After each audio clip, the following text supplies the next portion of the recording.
దేవునితో సమానుడు అని కొందరు, సమానుడు కాదని మరికొందరు యేసు ప్రభుని అనేక రకాలుగా ప్రభువుని గురించి విలువైన విషయాలు చెబుతూ అవమానకరమైన పరిస్థితులు ఏర్పడుతున్న ఈ దుర్దినాల్లో శత్రువైన సాతాను ప్రభు తత్వాన్ని, దైవత్వాన్ని నాశనము చేయడానికి అనేక రకాలుగా ప్రయత్నిస్తున్నటువంటి దినాల్లో యేసు ప్రభు ఎవరు?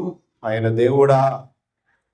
ఎందుకు ఆయన నరావతారిగా ఈ భూమి మీదకి దిగి వచ్చాడు అనే ఆత్మీయ సత్యాలు మనము తెలుసుకోవడానికి ప్రయత్నము చేస్తూ ఉన్నాం. 4 సువార్తల యొక్క సారాంశాన్ని నేను మీకు జ్ఞాపకము చేశాను. ఈరోజు మరొక విషయాన్ని మీ ముందు ఉంచడానికి నేను ఇష్టపడుతూ ఉన్నాను. దేవుని తత్వాన్ని, ఆయన గొప్పతనాన్ని, దేవుడు ఎలాంటి వాడు, ఆయన యొక్క గొప్పతనం, ఆయన చేయగలిగిన శక్తి సామర్థ్యాల గురించి మనం జాగ్రత్తగా ఆలోచన చేసినప్పుడు యోబు గ్రంథంలో దేవాది దేవుడు అద్భుతమైన విషయాన్ని మాట్లాడుతూ ఉన్నాడు. యోబు గ్రంథము 11వ అధ్యాయం. యోబు గ్రంథము 11వ అధ్యాయములో దేవుని గురించి విశేషమైన విషయాలు వ్రాయబడ్డాయి. ఒకసారి మనం జాగ్రత్తగా ఆ మాటలు చదివితే అద్భుతమైన విషయం ఇక్కడ దేవాతి దేవుడు మాట్లాడుతూ ఉన్నాడు. 8వ వచనం అంటాడు, అది ఆకాశ వీధి అంత ఉన్నతమైనది, నీవేమి చేయుదువు, పాతాళము కంటే లోతుగా ఉన్నది, నువ్వు ఏమి ఎరుగుదువు. ఆకాశం కంటే ఉన్నతమైన దాని విషయంలో మానవుడు ఏమి చేయలేడు.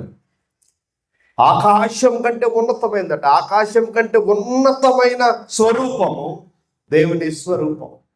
ఆకాశాన్నే ఏమి చేయలేని మానవుడు ఆకాశము కంటే ఉన్నతమైన దేవుణ్ణి ఏమి చేయగలడు, ఎలాగా చూడగలడు అని చెప్తూ ఆయన స్వరూపము ఎలా ఉంటుంది అని అంటూ ఉన్నాడు. అంటే పాతాళము కంటే లోతుగా ఆయన రూపాన్ని కలిగి ఉన్నాడు, ఆయన స్థితిని కలిగి ఉన్నాడు.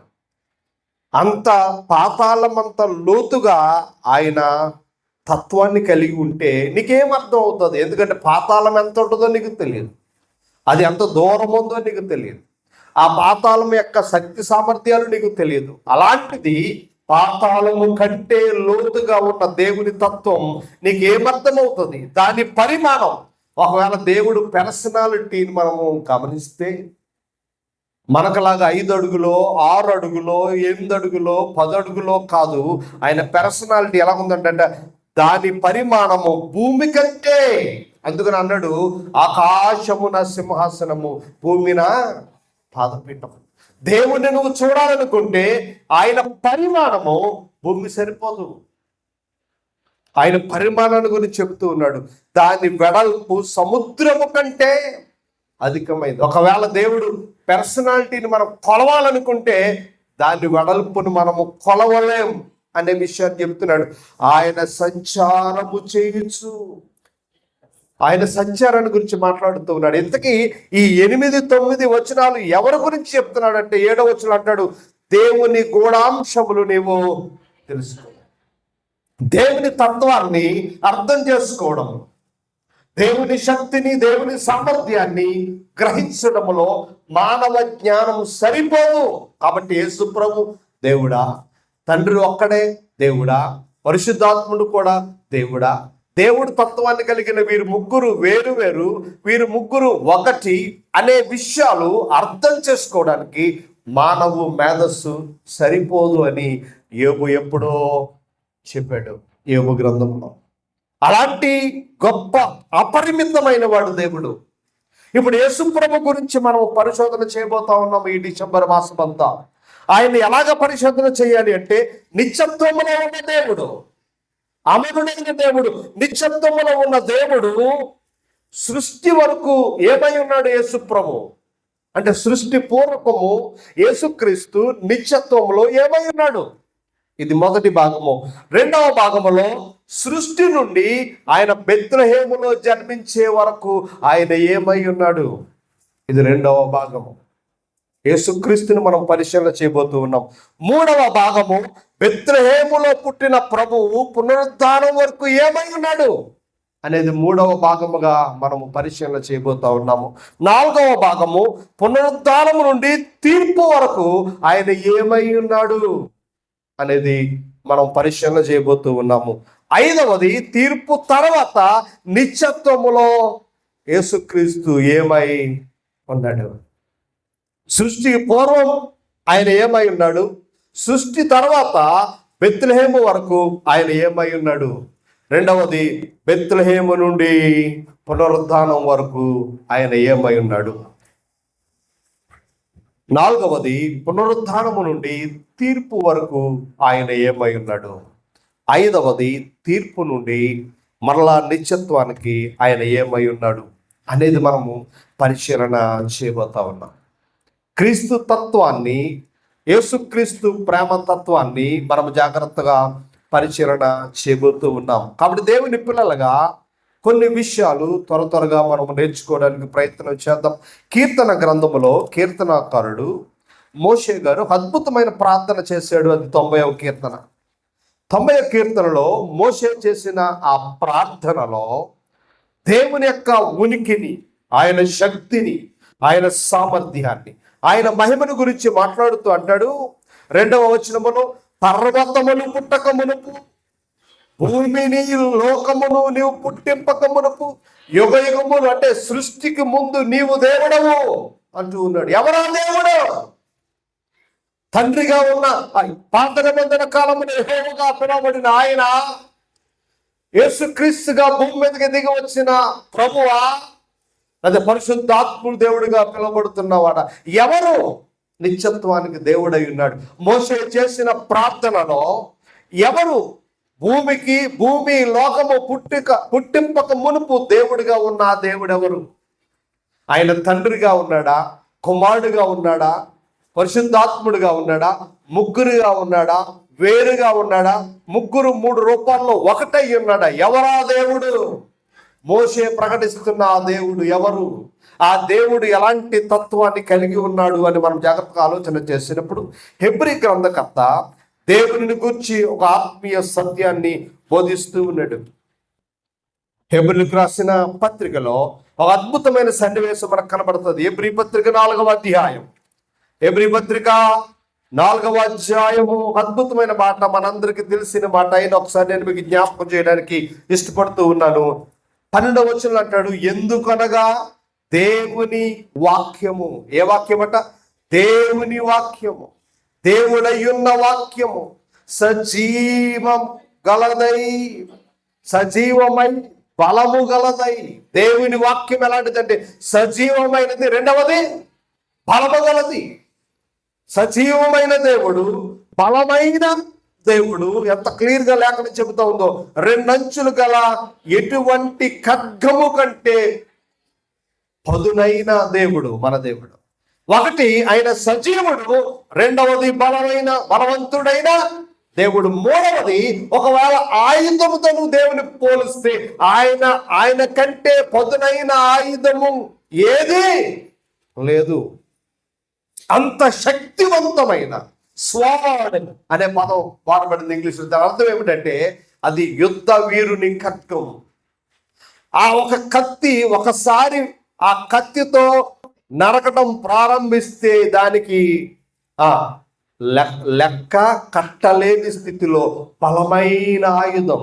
మీరు గమనించాలి, కత్తితో ఏదైనా పని చేస్తూ ఉన్నప్పుడు అది చేయగా దాని పదును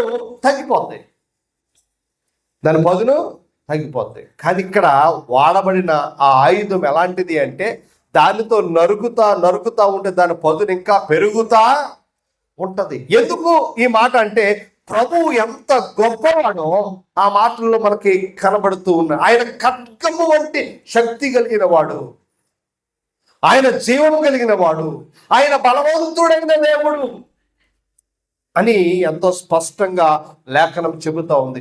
చెప్పబడిన ఈ లేఖనము తండ్రిని గురించి చెప్పబడిందా, కుమారుని గురించి చెప్పబడిందా, పరిశుద్ధాత్ముని గురించి చెప్పబడిందా అని మనం ఆలోచన చేసినప్పుడు అక్కడ కిందకి చదివితే 13వ అధ్యాయం వచనంలో అంటాడు, మరియు ఆయన దృష్టికి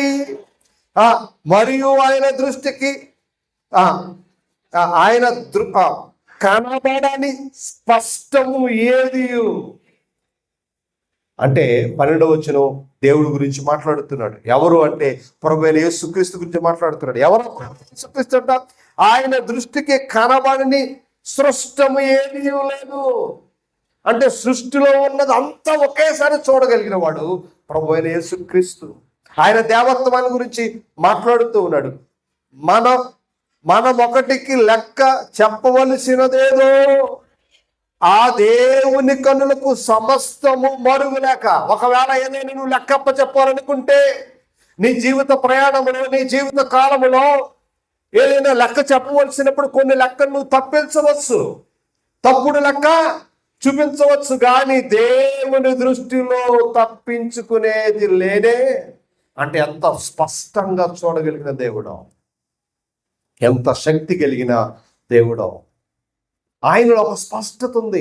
మనుషుల్ని తప్పించుకోవచ్చు, లోకాన్ని తప్పించుకోవచ్చు, ఎవరిలో నుండి తప్పించుకోవచ్చు, కానీ దేవుని నుండి ఎవడు తప్పించుకొన జాలడు. ఎంత శక్తి కలిగిన దేవుడో, ఎంత బలమైన దేవుడో.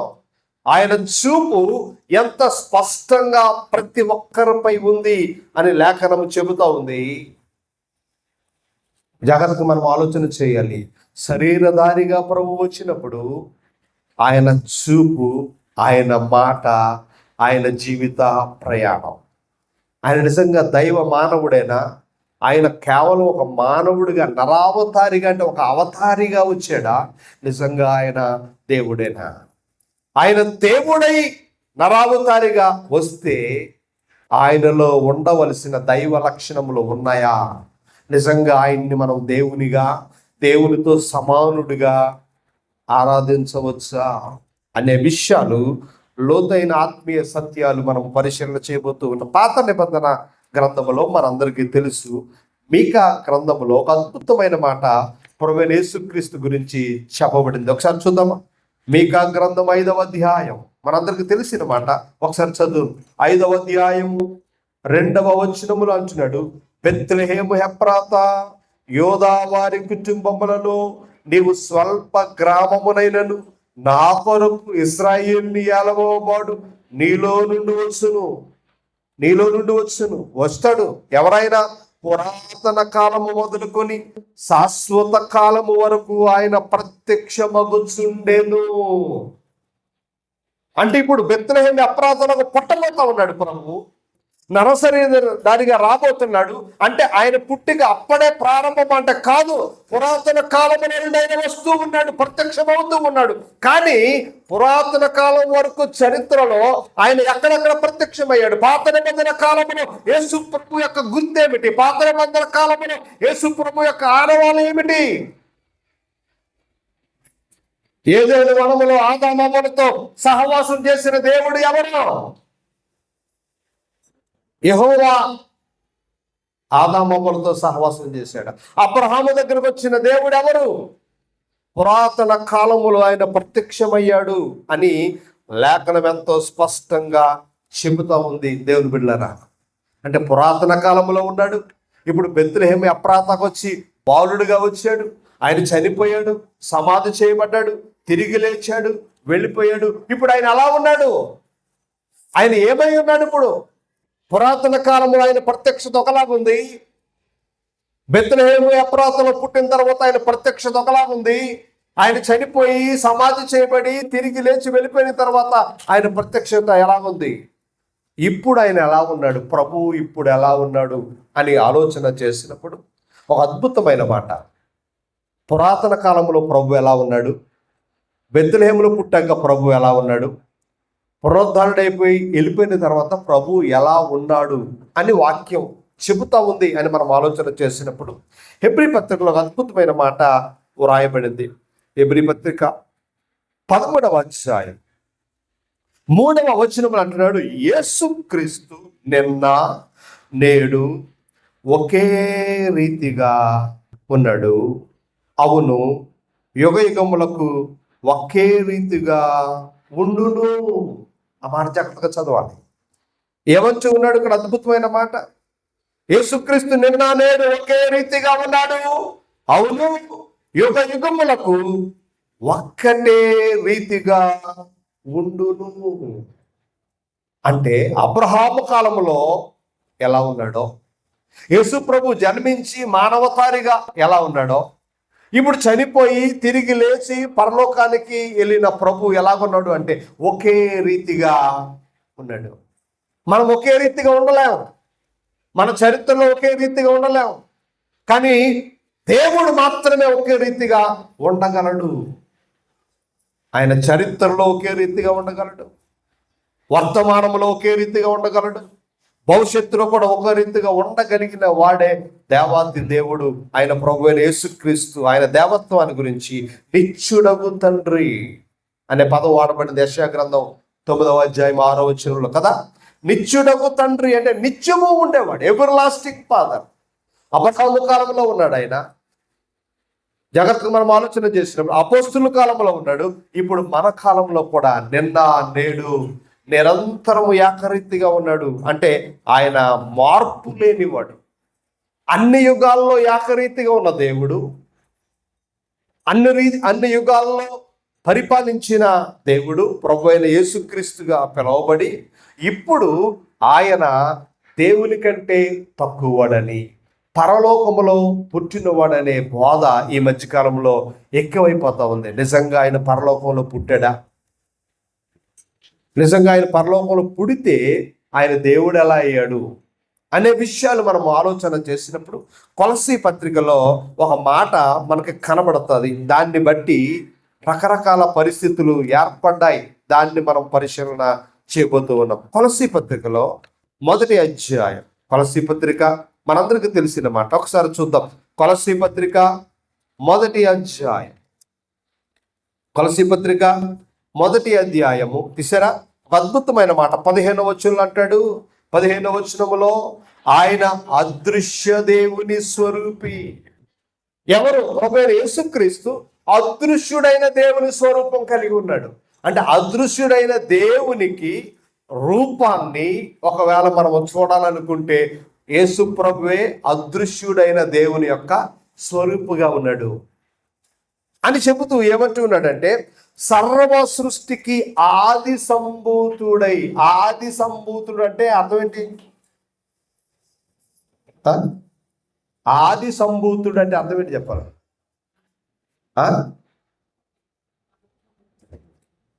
ఆది సంభూతుడు అంటే ఆది నుండి ఉన్నవాడని అర్థమా? కిందకి చదువుదాం, ఇంకా మీకు బాగా అర్థం. కిందకి చదువుదాం ఒకసారి. చదవండి కిందకి. 16వ వచనం. ఏలయనగా ఆకాశమందు ఉన్నవి, భూమి యందు ఉన్నవి, దృశ్యమైనవి అదృశ్యమైనవి, సింహాసమైన, ప్రభుత్వాలైన, ప్రధానులైన, అధికారులైన సర్వము ఆయన యందు సృష్టింపబడెను. సర్వము ఆయన ద్వారా ఆయనను బట్టి సృజింపబడెను. ఆయన అన్నిటికంటే ముందుగా ఉన్నవాడు. ఆయనే సమస్తానికి ఆధారభూతుడు. ఆది సంభూతుడు అంటే సృష్టి తర్వాత పుట్టినవాడు కాడు. 15వ వచనం ప్రకారంగా ఆది సంభూతుడు అంటే ఆదిలో ఉన్నాడు, అనాదిలో లేడు అనే బోధ వచ్చింది ఈ వచనాన్ని బట్టే. ఆయన ఆది సంభూతుడు, అనాదిలో ఆయన లేడు. అనాదిలో ఆయన లేడు, ఆదిలో వచ్చాడు అంటే పరలోకంలో సృష్టింపబడ్డాడు అనే వాదన లోకంలో తిరుగుతూ ఉంది. జాగ్రత్తగా మనం ఆలోచన చేసినప్పుడు ఆది సంభూతుడు అనే మాటకు అర్థమేమిటి? విశేష రూపకంగా ఆది సంభూతుడు అనే మాటలో ఉన్న ఆంతర్యం ఏమిటి? దాన్ని ఎలాగా మనము వ్యాఖ్యానించాలి అంటే ఆదిలోనే యేసు ప్రభు పుట్టాడా? ఆది సంభూతుడిగా ఆయన పిలువబడ్డానికి మూలమైన విషయము ఏమై ఉంది అంటే ప్రారంభానికి ముందే ప్రభు ఉన్నాడా, లేదా ప్రారంభముతో ప్రభు వచ్చాడా అని మనం ఆలోచన చేసినప్పుడు యోహాను గారు దానికి చక్కటి సమాధానం చెబుతూ ఉన్నాడు. యోహాను సువార్త 1వ అధ్యాయంలో. యోహాను సువార్త 1వ అధ్యాయంలో జాగ్రత్తగా మనం ఆలోచన చేసినప్పుడు 3వ వచనం ఈ రీతిగా మాట్లాడుతుంది. మనందరికి తెలిసిన మాట. కలిగినది ఏదయో ఆయన లేకుండా. కలిగి ఉన్నది ఏది ఆయన లేకుండా కలగలేదంటే ఆయన ఆది సంభూతుడు కాదు, ఆయనే సృష్టికర్త. ఆయన ప్రారంభికుడిగా ఈ భూమి మీదకి రాలేదు. కలిగి ఉన్నది ఏది ఆయన లేకుండా కలగలేదు అనే మాటకు అర్థం ఏమిటి అంటే సృష్టితో చేయబడిన వాడు ప్రభువు కాదు, సృష్టికి ముందే ఉన్న దేవుడు. సృష్టికి ముందే ఉన్న దేవుడు అని ప్రభువుని గురించి యోహాను గారు ఎంతో స్పష్టంగా మాట్లాడుతూ ఉన్నాడు. కాబట్టి జాగ్రత్తగా మనం ఆలోచన చేసినప్పుడు ఇప్పుడు కొలస్సీ పత్రిక 1వ అధ్యాయము 18వ వచనాన్ని ఒకసారి చదువుదాం. కొలస్సీ పత్రిక 1వ అధ్యాయం 18వ వచనంలో ఏమంటాడంటే, సంగమును శరీరమునకు ఆయనే శిరస్సు, ఆయనకు అన్నిటిలో ప్రాముఖ్యత కలుగు నిమిత్తము ఆయన ఆదియందు యుండిన ఆ మాట చూడండి, ఆయన ఆది అయ్యుండి మృతులలో నుండి లేచుటలో ఆది సంభూతుడు. అంటే ఈ మాటను పట్టుకుని జ్ఞానతత్వవాదులు ఎవరు వెళ్ళ యేసు ప్రభు తండ్రితో సమానుడు కాదు, యేసు ప్రభు దేవుడు కాదు అనే జ్ఞానతత్వవాదులు ఈ వచనాన్ని పట్టుకుని ఆయన ఆది సంభూతుడు అంటే అర్థం అది 18వ వచనం ఏం చెప్తుందంటే ఆయన అన్నిటికీ ప్రారంభం. అంటే పరలోకంలో క్రీస్తు పుట్టాడు, క్రీస్తు పుట్టిన తర్వాత సృష్టి అంతా కలిగింది. ఈ 18వ వచనము ఆది అనే మాట అక్కడ క్లియర్గా రాయబడింది. అది యేసుక్రీస్తు ప్రారంభాన్ని సూచిస్తూ ఉంది అనేది జ్ఞానతత్వవాదుల యొక్క ఒక మత శాఖ ఈ మధ్యన ఎక్కువైపోయింది. అది యేసుక్రీస్తు దేవుడు కాదనే శాఖలు ఈ పదాన్ని వాడి యేసు ప్రభు ఆదిలోనే పుట్టాడు అని అంటూ ఉన్నాడు. మీకు బాగా అర్థం అవడానికి మరొక మాట చూపించాలని ఆశపడుతూ ఉన్నారు. జాగ్రత్తగా ఈ విషయాన్ని మనం పరిశీలన చేయాలి. ఒకసారి చూద్దాం. ప్రకటన గ్రంథము 3వ అధ్యాయం. ప్రకటన గ్రంథము 3వ అధ్యాయము 14వ వచనములో ఏమన్నాడు అంటే, లవోదికలో ఉన్న సంఘపు దూతకు ఇలాగు వ్రాయము, ఆమెన్ అనువాడును నమ్మకమైన సత్యసాక్షి, దేవుని సృష్టికి ఆదినైన వాడు చెప్పిన సంగతులు. అంటే దేవుని సృష్టికి ఆయన ఆది అంటే అర్థం ఏంటి? ఆయన చేశాక సృష్టిని దేవుడు చేశాడు. ఈ వచనం జ్ఞానతత్వబోధులు అందరూ ఏమని చెప్తున్నారంటే సృష్టి అంతటికి ఆయన ఆది, అంటే సృష్టికి ఆయనే ప్రారంభం. ఆయన పుట్టాకే ఆయనలోంచి సృష్టి పుట్టింది. కాబట్టి యోహాను సువార్త ప్రకారంగా ముందు ఆయన పుట్టాడు, తర్వాత సృష్టి పుట్టింది. ఇదిగో ఈ మాట చెబుతా ఉంది. ఏ మాట? ప్రకటన గ్రంథం 3వ అధ్యాయము 8వ వచనం 14వ వచనం. ఆదికి అన్నిటికీ ఆయనే ప్రారంభం అని చెప్తున్నాడు. కాబట్టి ప్రారంభం అంటే పుట్టాడు. ఈ వచనం ఎంత వైరల్ అయిందో. మరి యేసు ప్రభు ఆదిలో పుట్టినాడైతే వందలం దేవుడు కూడా ఆదిలోనే పుట్టినవాడు అని అదే ప్రకటన గ్రంథం చెప్తుంది. ఒకసారి చూద్దాం. ప్రకటన గ్రంథం 21వ అధ్యాయం. ప్రకటన గ్రంథం 21వ అధ్యాయం 6వ వచనం ఏమంటాడంటే, మరియు ఆయన అంటే దేవుడు నాతో ఇట్లా నేను సమాప్తమైనవి నేనే అల్ఫయు ఓమగయు అనగా ఆదియు అంతమునయ్యున్నవాడును. అంటే నేనే ప్రారంభం అని చెప్పాడు కదా. అంటే దేవునికి కూడా ప్రారంభం ఉందా? ఒకవేళ దేవునికి ప్రారంభం ఉంటే దేవుడు కానే కాదు. తండ్రి ప్రారంభమా కుమారుడు ప్రారంభం? అంటే కుమారుడు వచ్చాడు అనుకోండి, కుమారుడు కంటే పెద్దవాడు ఎవరున్నారు? తండ్రి ఉన్నాడు. కాబట్టి ఎవరైనా గొప్ప అంటే తండ్రే అని మనం అంటాం. తండ్రి లేకపోతే కుమారుడు రాడు. ఇప్పుడు జాగ్రత్తగా ఆలోచన చేసినప్పుడు ఇందాక మనం చదువుకున్న ప్రకటన గ్రంథం 3వ అధ్యాయంలో యేసు ప్రభు పుట్టాడు ఆదిలోనే. యేసు ప్రభు ప్రారంభించబడింది ఆయన జీవిత చరిత్రను అనుకుంటే, ఇక్కడ ఆది నేనే అంతమే నేనని చెప్పిన దేవుడు అంటే ఇది కూడా యేసు ప్రభుకి చెప్పబడిందా, లేకపోతే తండ్రి అయిన దేవునికి చెప్పబడిందా? దీన్ని మనము జాగ్రత్తగా పరిశీలన చేయబోతూ ఉన్నాం. మీరు గమనించాలి, జ్ఞానతత్వవాదులు ఉన్న కాలంలో యోహాను తన సువార్తను రాశాడు. యోహాను తన సువార్త జ్ఞానతత్వవాదులతోనే ఈ పోరాటం జరిగింది. అందుకనే మిగిలిన సువార్తలు వ్రాయబడిన తీరు, యోహాను సువార్త వ్రాయబడిన తీరు వేరు. ఏమన్నాడంటే ఆది యందు వాక్యము ఉండెను, ఆది యందు వాక్యము చేయబడెను అని ఆయన. ఆది యందు వాక్యం అంటే జ్ఞాన తత్వవాదుల కొరకు రాయబడిన సువార్తే యోహాను సువార్త. క్రీస్తు దైవత్వాన్ని, క్రీస్తు ప్రేమతత్వాన్ని, క్రీస్తు దేవుడు అని స్పష్టంగా చెప్పబడిన సువార్తే యోహాను సువార్త. అందుకని ఆయన ప్రారంభించాడు ఆది యందు వాక్యం ఉండెను. ఇప్పుడు దేవుడు ఒక్కడే. మరి మీరు ముగ్గురు అంటున్నారేంటి? తండ్రి అంటున్నారు, కుమారుడు అంటున్నారు, పరిశుద్ధాత్మ అంటున్నారు, త్రియేక దేవుడు అంటున్నారు. దేవుడు ఒక్కడే అని మీరు వాదిస్తున్నారు కదా, ఒక్కడైనా ముగ్గురా అనే ప్రశ్న మనకు అర్థమైతే, ఇందాక యోబు గ్రంథంలో చదివిన మాట, దేవుని గురించి ఎవ్వడు పూర్తిగా ఎప్పటికీ తెలుసుకోలేడు. అయినా మనము తెలుసుకోవడానికి ప్రయత్నము చేస్తూ ఉన్నాము లేఖనం ప్రకారంగా. పాత నిబంధనలో దేవుడు తన గురించి ఏమని చెప్పుకున్నాడు ఒకసారి చూద్దాం. పాత నిబంధనలో దేవుడు ఇశ్రాయేలుకు దేవుడు ఎలా ప్రత్యక్షపరుచుకుని, ద్వితీయోపదేశ కాండము. ఇశ్రాయేలుకు దేవుడు తన గురించి తాను ఏమని ప్రత్యక్షపరుచుకున్నాడు ఒకసారి చూద్దాం. ద్వితీయోపదేశ కాండము 6వ అధ్యాయము, మనందరికీ తెలిసిన మాట. ద్వితీయోపదేశ కాండము 6వ అధ్యాయము ఒకసారి చూద్దామా?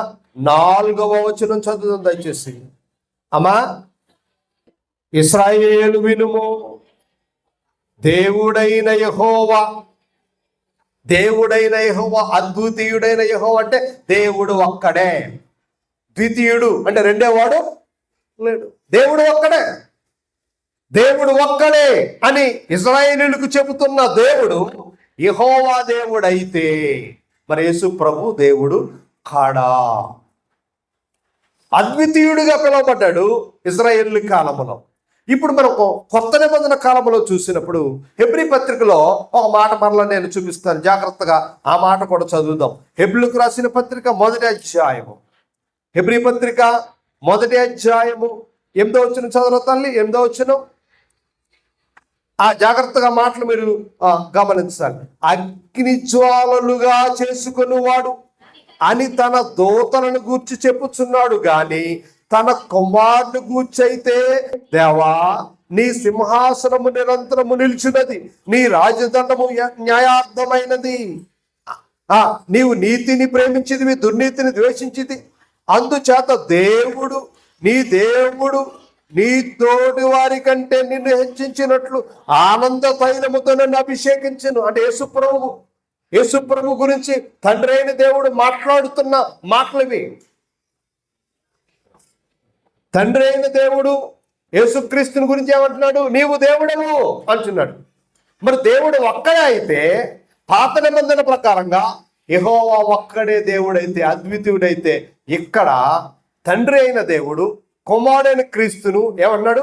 దేవుడవు, నీవు దేవదూతవు కావు, నీవు దేవదూతవు కావు, నీవు దేవుడువు అంటున్నాడు. ఇందుకే పాత నిబంధన కాలంలో దేవుడు ఒక్కడే అని చెప్పి ఇక్కడ కొత్త నిబంధన కాలంలో ఇద్దరు దేవుళ్ళు మనకు కనబడుతున్నారు. ఎంతమంది చెప్పండి? తండ్రి అయిన దేవుడే యేసుక్రీస్తుని ఏమంటున్నాడు? దేవుడు, నీవు కూడా దేవుడువు అంటున్నాడు. ఇప్పుడు గమనిస్తే పాత నిబంధనలో ఉన్న అద్వితీయుడు ఒక్కడై ఉన్న దేవుడు కొత్త నిబంధన కాలానికి వచ్చినప్పుడు ఇద్దరుగా కనబడుతున్నారు. మరొక వచనం చూద్దాం మీకు బాగా అర్థం అవడానికి. ఒకసారి చూద్దాం. అపోస్తుల కార్యాలు 5వ అధ్యాయం ఒకసారి చూద్దామా? అపోస్తుల కార్యాలు 5వ అధ్యాయము ఒకసారి ఆ మాట చదువుదాం.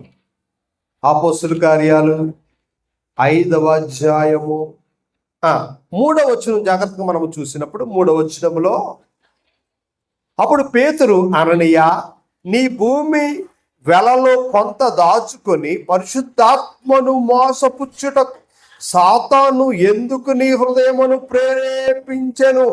ఎవరినట? పరిశుద్ధాత్మను మోసపుచ్చడానికి. పరిశుద్ధాత్మ గురించి చెప్తున్నాడు.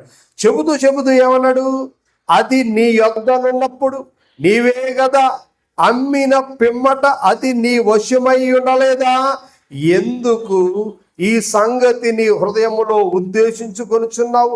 నీవు మనుషునితో కాదు దేవునితో అబద్ధం ఆడితివి అంటే పరిశుద్ధాత్ముడు ఏమంటున్నాడు? దేవుడు. పరిశుద్ధాత్మ చెప్పండి, దేవుడు. ఇప్పుడు ద్వితీయోపదేశకాండం 6వ అధ్యాయంలో యెహోవా ఒక్కడే దేవుడు అని చెప్పబడింది. హెబ్రీ పత్రికలో యెహోవా దేవుడు అంటే తండ్రి అయిన దేవుడు యేసుక్రీస్తుని ఏమని చెప్పాడు? నీవు కూడా దేవుడువు అని చెప్పాడు. ఇప్పుడు పేతురు గారు పరిశుద్ధాత్మను కూడా ఏమంటున్నాడంటే చెప్పాలి, పరిశుద్ధాత్మను కూడా ఏమై ఉన్నాడు అంటే దేవుడై ఉన్నాడు. ఇప్పుడు మనం ఆలోచన చేసినప్పుడు దేవుళ్ళు ఒక్కరా ముగ్గురా? ఈ చదవబడిన 3 వచనాల ప్రకారంగా దేవుళ్ళు ఒక్కరా ముగ్గురా? ఎందుకు మనం దేవుణ్ణి ఎలాగా ఆరాధించాలి, దేవుణ్ణి మనము ఎలాగా తెలుసుకోవాలి అనే విషయాలను జాగ్రత్తగా మనము పరిశీలన చేయబోతూ ఉన్నాం. కాబట్టి దేవుని పిల్లలుగా యేసుక్రీస్తుని గురించి మాట్లాడుతూ ఉన్నప్పుడు యేసుక్రీస్తు ఏమని చెప్పాడో తెలుసా? ఒక అద్భుతమైన మాట యోహాను సువార్త 14వ అధ్యాయంలో ఏమంటున్నాడు? యోహాను సువార్త 14వ అధ్యాయము అందులో ప్రభు ఏమంటున్నాడు చూద్దాం. 28వ వచనం, 14వ అధ్యాయము 28వ వచనములో, నేను వెళ్ళి మీ యొద్దకు వచ్చిందని మీతో చెప్పిన మాట మీరు వింటారు కదా, తండ్రి నాకంటే గొప్పవాడు. ఈ మాట అట్టుకుని ఆ తండ్రి అయిన దేవుడి కంటే యేసుక్రీస్తు గొప్పోడు కాడు. ఎవరు చెప్పారు ఈ మాట? ఆయనే చెప్పాడు. చెప్పాడా? ఎవరు చెప్పాడు ఆ మాట? మరలా చదువుతాం 28వ వచనంలో ఏమంటున్నాడు?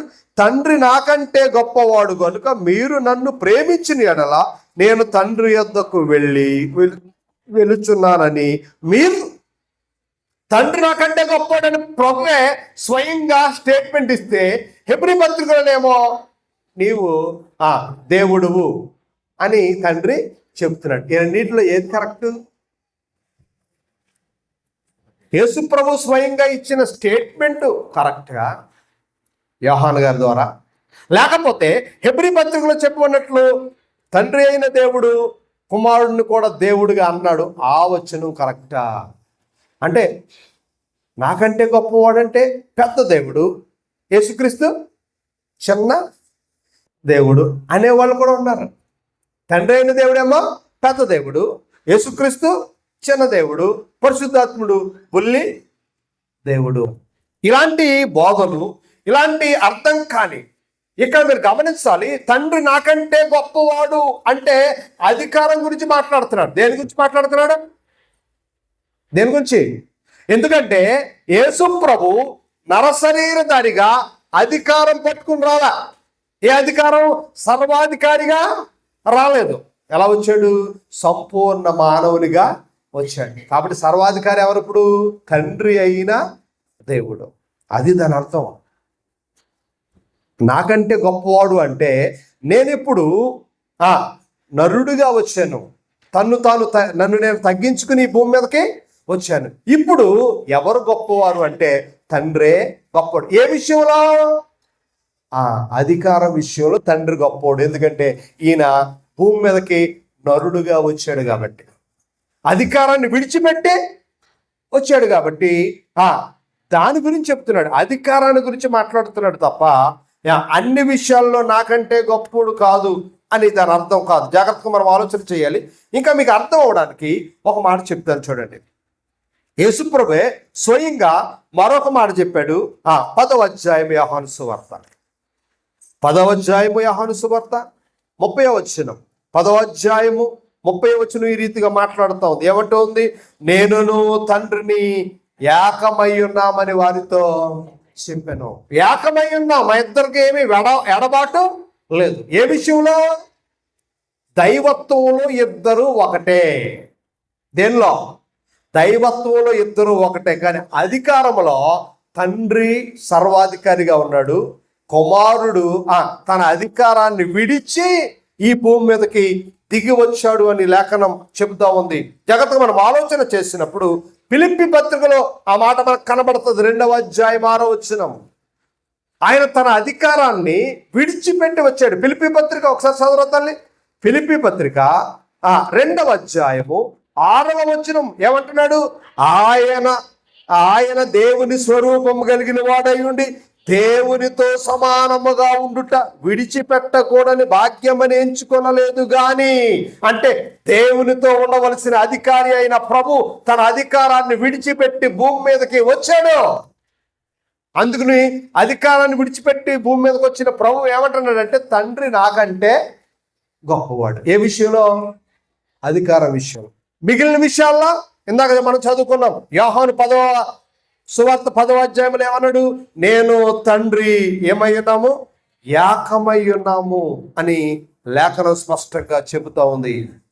అందుకనే ఆ మాటను మనం ఆలోచన చేసినప్పుడు యేసుక్రీస్తు యొక్క దైవత్వాన్ని గురించి యెషయా ముందుగానే చెప్పాడు. ఆయన ఎవరు అంటే బలవంతుడైన దేవుడు. పాత నిబంధనలో కూడా యేసు ప్రభు దేవత్వాన్ని కలిగి ఉన్నాడు అనే విషయాలు జాగ్రత్తగా మనము ఆలోచన చేయబోతూ ఉన్నాం. అదే హెబ్రీ పత్రికలోనే ఒకసారి మనం వెనక్కు వస్తే, హెబ్రీ పత్రికలో యేసుక్రీస్తుని గురించి ఏమని మాట్లాడుతున్నాడంటే 3వ వచనములో ఆయన దేవుని మహిమ తేజస్సు ఆయన తత్వము యొక్క మూర్తిమంతమై ఉండి అంటున్నాడు. జాగ్రత్తగా చూడండి. యేసుక్రీస్తు ఎవరంట? దేవుని మహిమ. ఎవరు చెప్పండి? దేవుని మహిమ అంటే అసలు దేవుని మహిమ అంటే ఏంటి? దేవుని మహిమ అంటే ఏంటి? మహిమ ఎవరికన్నా పేరుందా? మహిమ అని ఎవరైనా ఎట్టుకున్నారా పేరు? మహిమ కుమారి లేకపోతే మహిమ రాణి చాలా మంది ఎట్టుకుంటారు కదా, బాగుంటాయి పేర్లు, మంచిదే, పెట్టుకోండి. ఇక్కడ అంటున్నాను యేసుక్రీస్తు అంటే దేవుని మహిమ అంటే అర్థం ఏంటి? దేవుని మహిమ అంటే అర్థం ఏంటి? దేవుని ప్రకాశం అంటే దేవుని మహిమ అనే మాటకు అర్థం ఏంటి? అసలు మహిమ అనే పదానికి అర్థం ఏంటి? ఇంగ్లీష్లో గ్లోరీ, ఈ పదం చాలా మంది వాడతారు. గ్లోరీ గ్లోరీ గ్లోరీ అంటూ ఉంటారు చాలా మంది. ఒక ఆయన గ్లోరీ గ్లోరీ అంటూ ఉంటే నన్ను ఎలా గోకన్నాడు, బస్సులో కూడా గ్లోరీని మర్చిపోవట్లేదు అంటున్నాడు. అంటే ఆ భార్యనో ఎవరినో లవర్నో కలవడుతున్నాడు. అంత ఎందుకంటే తెలియదు, హిందువులకి తెలియదు. ఆయన గ్లోరీ గ్లోరీ అని దేవునికి మహిమ అంటున్నాడు. పక్కన నన్ను గోకు అంటున్నాడు, ఇదేంటి గ్లోరీగా అమ్మ వచ్చింది, ఎక్కడ కూడా గ్లోరీనా అంటున్నాడు. ఎందుకంటే మనకి ఆ భావం తెలియకపోతే చూసే వాళ్ళకి ఎలాగ ఉంటుందంటే ఎటకారంగా ఉంటుంది. మహిమ అనే మాటకి అసలు తెలుగు తాత్పర్యం ఏమిటి అంటే ప్రభావము. మహిమ అనే మాటకు అర్థం చెప్పండి. ప్రభావము. ప్రభావం అనే ఒక మాటకు అర్థం ఏంటి? మళ్ళీ మహిమ అంటారు. ఇప్పుడు మహిమ అంటే ప్రభావం, ప్రభావం అంటే ఘనత, ఘనత అంటే ఒక మాట మీకు లైట్ వెలుగుతుందా? వెలుగుతుందా లేదా? ఎలా ఉంది? తెల్లగా వెలుగుతూ ఉంది. అంటే లైటు దాని మహిమను చూపిస్తూ ఉంది. అంటే దాని పనిని అది చేస్తూ ఉంది. దాని పని ఏం చేస్తుంది? దాని పని ఎందులో కనబడుతుంది? వెలిగింది కాబట్టి అది దాని ప్రభావాన్ని బయటికి చూపించింది. మనం కూడా పని చేసి మన ప్రభావాన్ని బయటికి చూపిస్తాం, మాట్లాడి మన ప్రభావాన్ని బయటికి చూపిస్తాం. అంటే ప్రభావము అనే మాటకు అర్థం ఏంటంటే మనము చేసే పనులు. లైట్ ఏ పని చేస్తుంది? వెలిగి అందరికీ తన మహిమను చూపిస్తుంది. అలాగా యేసు ప్రభు దేవుని మహిమ అంటే దేవునిలో ఏవైతే ఉన్నాయో అన్నీ ఎవరిలో ఉన్నాయి? ప్రభువులో ఉన్నాయి. దేవునిలో ఎలాంటి ప్రభావం కాదు, ప్రభావాలు బహువచనం. మనలో కూడా చాలా ప్రభావాలు ఉంటాయి. పాట పాడడం ఒక ప్రభావం, మాట్లాడడం ఒక ప్రభావం కదా, పనిచేయడం ఒక ప్రభావం. మనలో ఎన్నో ప్రభావాలు ఉంటాయి. అలాగా దేవుని మహిమ, దేవునిలో ఎన్ని రకాల ప్రభావాలు ఉన్నాయో, పనులు ఉన్నాయో, అలాంటి ప్రభావం కలిగిన వాడు ఎవరంట? కుమారుడైన క్రీస్తు అని చెప్తూ ఉన్నాడు. అందుకని జగత్తు ఆయన మహిమ, ఆయన ప్రభావం. తేజస్సు, తేజస్సు అనే మాట ఫుట్నోట్లో ఏమని రాశారు చదవండి. ప్రతిబింబము అంటే దేవునిలో ఎలాంటి రూపం ఉందో, దేవునిలో ఎలాంటి తత్వం ఉందో అదే తత్వం రూపం కలిగిన వాడు ప్రభు అయిన యేసుక్రీస్తు అనే విషయం ఇక్కడ లేఖనం ఎంతో స్పష్టంగా చెబుతా ఉందడి దేవుని పిల్లలుగా. కాబట్టి దేవుని పిల్లలుగా మనము ఆలోచన చేయాలి. అసలు యేసుక్రీస్తు దేవుడు కాదు అనే బోధ ఎప్పుడు వచ్చిందంటే క్రీస్తు శకం 3వ శతాబ్దంలో వచ్చింది. మొదటి శతాబ్దం నుండి పెరిగి పెరిగి 3వ శతాబ్దంలో అలెగ్జాండ్రియా అనే ప్రాంతానికి చెందినవాడు ఒకడున్నాడు. ఆడి పేరు ఏరియస్. ఈ ఏరియస్ అనేవాడు తెచ్చాడు ఈ బోధ. ఏమని? యేసుక్రీస్తు దేవుడు కాడు. దేవుని పిల్లలుగా మనము దేవుని తత్వాన్ని ఆలోచించాలి, దేవుని ప్రేమను పరిశీలన చేయాలి. యేసు ప్రభు పూర్వం దేవుడై ఉన్నాడు, చరిత్రలో దేవుడై ఉన్నాడు. బెత్లెహేముకు వచ్చిన తర్వాత కూడా దేవుడిగా వచ్చాడు. దేవుడిగా వచ్చి చనిపోయాడు, సమాధి చేయబడ్డాడు, తిరిగి లేచాడు. ఇప్పుడు మహిమలో కూడా ఆయన దేవుడై ఉన్నాడు. కానీ ఎలా ఉన్నాడో, సృష్టికి ముందు ప్రభువు ఎలా ఉన్నాడు, సృష్టి తర్వాత ప్రభువు ఎలా ఉన్నాడు, నరశరీరధారిగా వచ్చినప్పుడు ప్రభువు ఎలాగున్నాడు, తిరిగి వెళ్ళిపోయిన తర్వాత ప్రభువు ఎలాగున్నాడు, తీర్పు తర్వాత ప్రభువు ఎలాగుంటాడు, 5 విషయాలు మనం ఒక్కటిగా పరిశీలన చేయబోతా ఉన్నాం. ఈ 5 విషయాలలో చాలా లోతైన ఆత్మీయ సత్యాలను మనం నేర్చుకోబోతూ ఉన్నాం. క్రిస్మస్ అనేది ఒక అద్భుతమైన కార్యం. దేవుణ్ణి ఎలా కనపరచాలి, ఎందుకు కనపరచాలి? సృష్టికి పూర్వం ఉన్న దేవుడు, సృష్టిలో ఉన్న దేవుడు, నరశరీరధారిగా వచ్చిన దేవుడు, నన్ను పరలోకానికి చేర్చడానికి పరలోకాన్ని సిద్ధపరుస్తూ ఉన్న దేవుడు.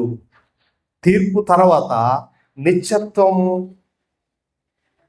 ఒక మాటలో చెప్పాలంటే తీర్పు తర్వాత యుగ యుగాలు మనల్ని పరిపాలించబోతున్న దేవుడు ఎలా ఉంటాడు, ఇది విశ్వాసమా, కల్పితమా, వాస్తవమా అనే ఆత్మీయ సత్యాలు రాబోయే దినాల్లో నేర్చుకుందాం.